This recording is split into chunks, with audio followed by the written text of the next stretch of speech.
Hello, everybody, and welcome back to the channel where we continue our off-season coverage of the Green Bay Packers by grading the performances of the tight ends and defensive linemen in 2022. The players that are qualifying for this video are all the tight ends, defensive linemen, and defensive tackles. So any players listed as edge, such as Preston Smith and Rashawn Gary, will not be in this video, but instead will be lumped in with the linebackers and the defensive backs in our next video. The same grading system will apply with A being incredibly good, B being above average, C being average, D being disappointing, F being why the heck are you still on the team. And remember, this is all in regards to our expectations of the player coming into the season. So they don't have necessarily to grade a stat line, but we expect them to do that. They will get like a C or B as well. So let's go ahead and get started with the tight ends. The first player that we're going to be talking about today is tight end Robert Tonyan, who, coming off an ACL tear in 2021, it was expected that Big Bob would have a bounce back season in regards to the receiving game, as he had a wonderful 2022 campaign and was also one of Aaron Rodgers' more trusted targets on the team. But sadly, he wasn't really involved in the offenses as we thought he would be. He still had an okay season, though, appeared about 54% of the offensive snaps, catching a career-high 53 receptions on a career-high 67 targets for 470 yards and 2 touchdowns. Not bad, but again, not as good as we were expecting him to be, closer to his 2022, where he was an absolute touchdown machine with 11 of them. He now enters free agency, and where it is a question of whether or not the Packers will bring him back or not, because we kind of need to revamp this offensive line group. Not offensive line, tight end group. My apologies. But I think it'd be okay with him coming back if it wasn't an overpayment, because, again, he's not really a great tight end. Overall, I am going to give him a grade of C, as he was just about average for his position and kind of disappointed in his expectations, but still had a decent season. Up next is the big dog himself, Marcedes Lewis, coming out of his incredibly long career of his 16th NFL season. Lewis is more known as being a blocking tight end rather than a receiving one, and for a strong veteran presence. And he was exactly that in 2022. He appeared in 41% of the snaps in his 17 starts, as he was out for most of the game as a run blocker, and finished with 6 receptions for 66 yards on 7 targets and 2 touchdowns. You might look at that stat line and think, oh, he's not good. He's not worthy of a roster spot, and he wasn't that valuable for the Packers. But you would be wrong, because his value comes as being one of the best run blocking tight ends in the NFL, even at his age, and for being a veteran leadership in that locker room. He will also be your free agent in this offseason, and I do expect the Packers to re-sign him, as he's also interested in coming back. Should sign for relatively low cost for one more ride.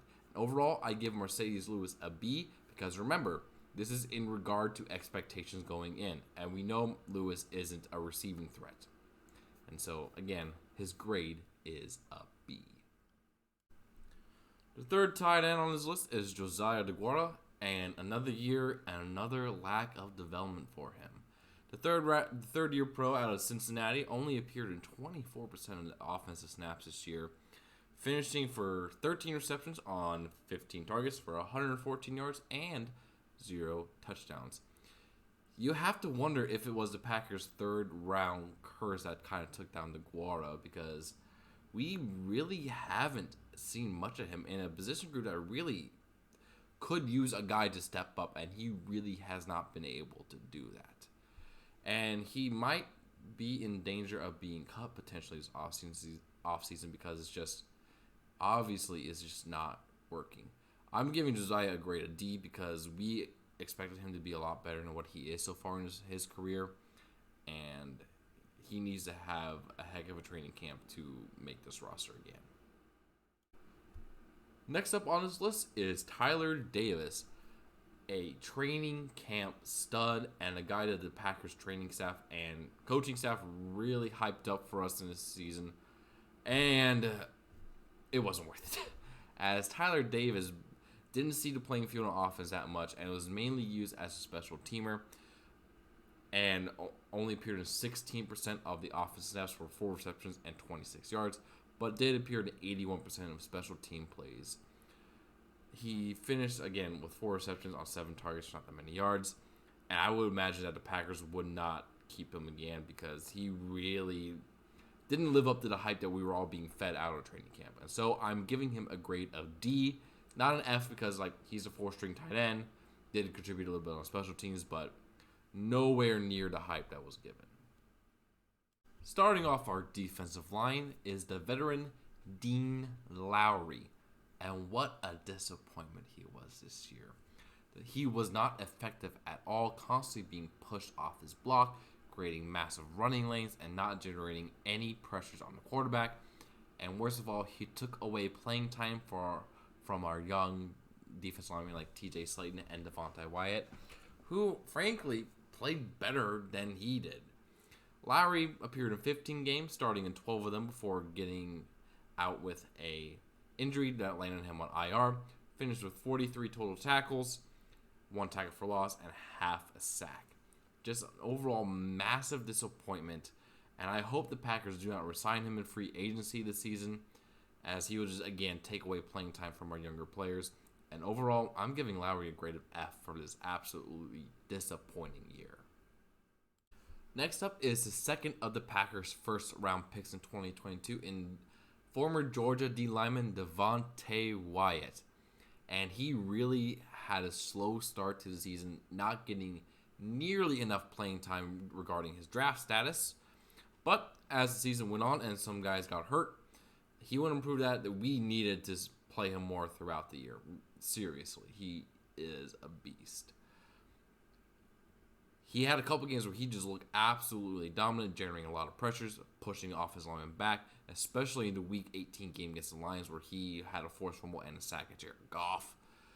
And overall, he finished with 15 total tackles, 1.5 sacks, a forced fumble, in playing just 23% of the total defensive snaps, which is insane. Imagine if he played more, how much better this guy would be. This has to look like. Just thinking what he would do with more playing time next season just gets me very, very excited as a Packers fan. And I'm giving him a grade of B because in the time frame he was playing, he was just absolutely incredible. Next up is a second-year pro out of Miami of Florida, TJ Slaton. And he was a solid run-stuffing defensive lineman that you stick on the first 2 plays of the drive to generate push, get free of the linebackers, and he did pretty well with that. He played a career-high 32% of his snaps, and it showed in his box score as well when he had a career-high in tackles with 31 total. He had 2 tackles for loss. He didn't get a sack this season, but he was, again, mostly used on running downs. And he should continue to develop as the run, stuff, and tackle that every defense needs. And I'm looking forward to see what he has in year 3. Pretty good progress so far out of him, especially for a 5th-round pick. And I'm giving him a grade of C+ for the season. The star defensive lineman for the Green Bay Packers, Kenny Clark, had another solid season for the Packers and had a little bit of a better season than his Pro Bowl 2021 campaign. He finished with 53 total tackles, 5 for loss, 10 quarterback hits, 4 sacks, a forced fumble, and a fumble recovery. He is clearly the best player on the defensive line, and we are finally getting young talent to surround him with that will be able to really help him not face double and triple teams all the time, especially guys like Wyatt and Slaton continue to develop. And I'm looking forward to seeing him either replicate this performance or having an even better season, probably one of his best ones since his second year in the NFL. And I'm giving him a grade of B+. Again, a very, very solid campaign. Still one of the best defensive linemen in the NFL. So B+ for me to Kenny Clark. The Packers brought in Jarran Reed as a veteran presence on the D-line, and he was pretty solid in that regard. He appeared in 68% of snaps for this defense and finished with 52 total tackles, 2.5 sacks with 14 quarterback hits, so he was able to get to the quarterback and smack him around a lot, which is very, very good. Had 1 forced fumble and 2 fumble recoveries.